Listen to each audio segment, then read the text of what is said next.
Shalom, selamat pagi, salam sehat dan salam damai sejahtera buat kita semuanya. Saudara-saudaraku yang terkasih dalam Kristus Yesus, sebelum kita mendengarkan firman Tuhan, saya mengundang kita semuanya untuk bersatu di dalam doa.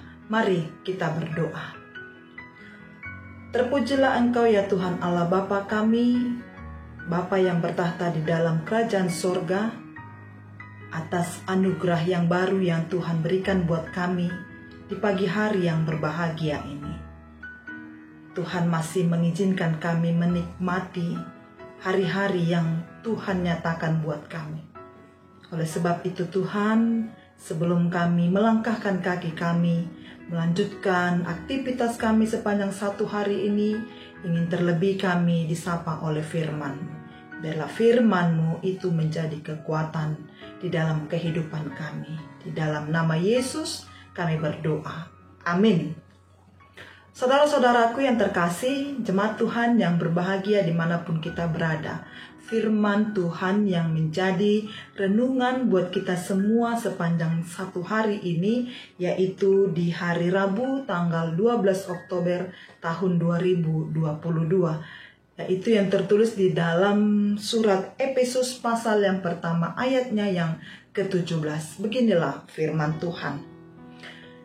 Dan meminta kepada Allah Tuhan kita Yesus Kristus, yaitu Bapa yang mulia itu, supaya Ia memberikan kepadamu roh hikmat dan wahyu untuk mengenal Dia dengan benar.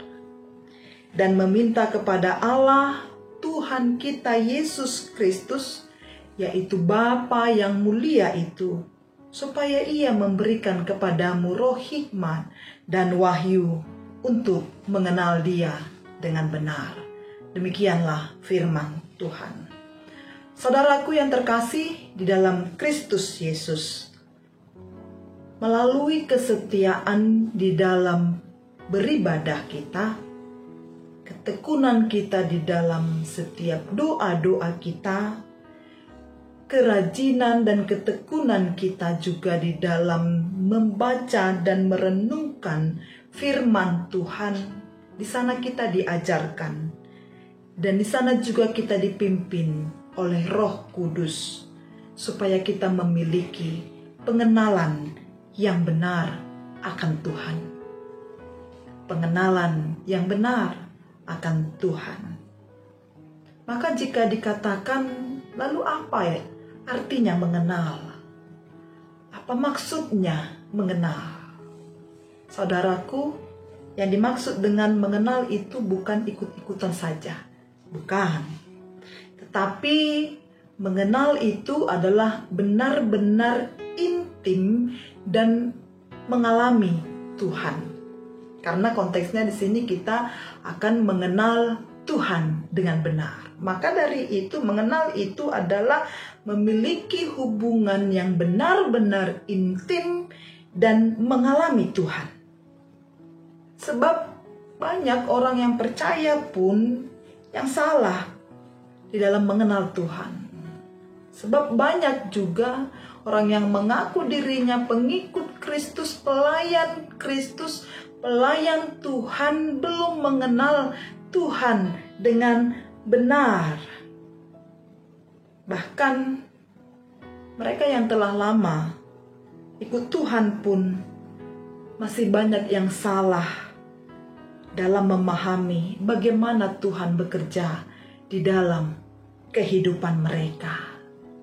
Maka dari itu, mari kita bertanya kembali di dalam hati kita. Kita yang mengaku diri kita sudah lama mengikut Tuhan, status kita sebagai orang Kristen, pengikut Kristus, apakah pengenalan kita atau pengalaman kita akan Tuhan itu sudah benar, atau pengenalan kita akan Tuhan itu masih salah?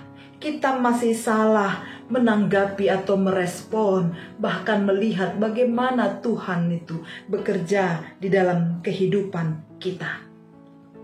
Maka dari itu, menjadi orang Kristen itu bukan hanya sekedar tahu tentang Tuhan, tetapi sungguh-sungguh mengenalnya dengan benar. Maka dari itu mengenal Tuhan, saudara-saudaraku, dengan benar hanya dapat tercapai ketika kita dapat membangun hubungan yang baik, hubungan yang intim dengan Tuhan. Injil Matius pasal yang ke-15 ayat yang ke-7 sampai yang ke-9, saudaraku, mencatat tentang orang-orang yang salah di dalam mengenal Tuhan, yaitu orang-orang yang munafik. Tentu kita sudah tahu ceritanya, di mana di sana adalah orang-orang Farisi dan para ahli Taurat yang memuliakan Tuhan dengan bibirnya, padahal hatinya jauh daripada Tuhan. Mereka adalah orang-orang yang pintar secara pengetahuan dan teologi, tetapi kurang di dalam membangun hubungan yang erat dengan Tuhan. Jemaat Tuhan yang berbahagia, kita harus belajar dari Ayub, tokoh Alkitab. Ayub adalah seorang yang mengenal Tuhan dengan benar. Sekalipun dan kendati pun dia harus mengalami penderitaan yang begitu berat, tetapi dia tidak pernah menyalahkan Tuhan. Ia tidak mengeluh tentang perbuatan Tuhan di dalam hidupnya.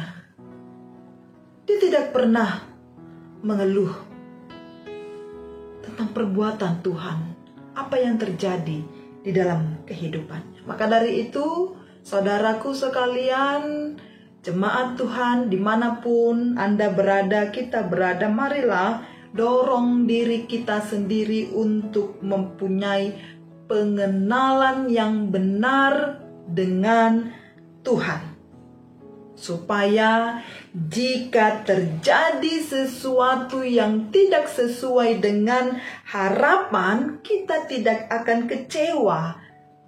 Bahkan kita tidak jatuh akan penyalahan kepada Tuhan. Kita tidak menyalahkan Tuhan. Yesus yang sebagai firman hidup itu menjadi rema di dalam hati kita, sehingga kita sungguh-sungguh mengenal Tuhan dengan benar. Inilah yang menjadi pegangan, menjadi kekuatan buat kita sepanjang satu hari ini di dalam menjalani hari ini, di mana kita yang telah mengaku percaya kepada Tuhan dan mengikut Tuhan tidak semena-mena menyalahkan Tuhan ketika apa yang kita harapkan itu, yang tidak kita harapkan itu terjadi di dalam kehidupan kita, tetapi akan pengenalan kita dengan benar kepada Tuhan, kita yakin dan percaya bahwa segala sesuatu yang terjadi dalam kehidupan kita itu atas seizin Tuhan, dan Tuhan akan membantu dan memberikan kekuatan kepada kita untuk menghadapi dan menyelesaikannya. Haleluya. Tuhan memberkati kita semua, memberkati Anda dimanapun Anda berada, apapun aktivitas Anda saat ini, saudaraku yang terkasih, apapun pergumulan kita pribadi lepas pribadi, mari serahkan kepada Tuhan. Tuhan yang kita kenal itu adalah Tuhan yang mengetahui dan Tuhan yang paling mengerti akan kehidupan kita. Terpujilah Tuhan hari ini sampai selama-lamanya. Amin. Kita berdoa. Terima kasih Tuhan Allah Bapa kami akan firman yang boleh kami dengar di pagi hari ini, menjadi kekuatan bagi kami, di mana kami ingin benar-benar mengenal Engkau sepanjang hidup kami dengan tuntunan Roh-Mu yang kudus. Engkau memberikan hikmat dan wahyu kepada kami, supaya kami benar mengenal Engkau adalah Juru Selamat kami. Tidak sia-sia kehidupan kami di dalam mengikut-Mu, kendati pun begitu banyak tantangan, rintangan, dan cobaan yang kami hadapi di dunia ini. Terima kasih Tuhan atas anugerah dan rahmat yang selalu Tuhan berikan kepada kami. Berkati seluruh jemaat Tuhan, dimanapun mereka berada, di dalam memulai aktivitas mereka. Tolong Tuhan yang menyertai mereka. Tuhan juga yang menyertai kami, pribadi lepas pribadi, agar kami tetap setia berjalan di jalannya Tuhan. Di dalam nama anak-Mu, Tuhan Yesus Kristus, Tuhan dan Juru Selamat kami yang hidup, terpujilah Engkau. Amin. Shalom.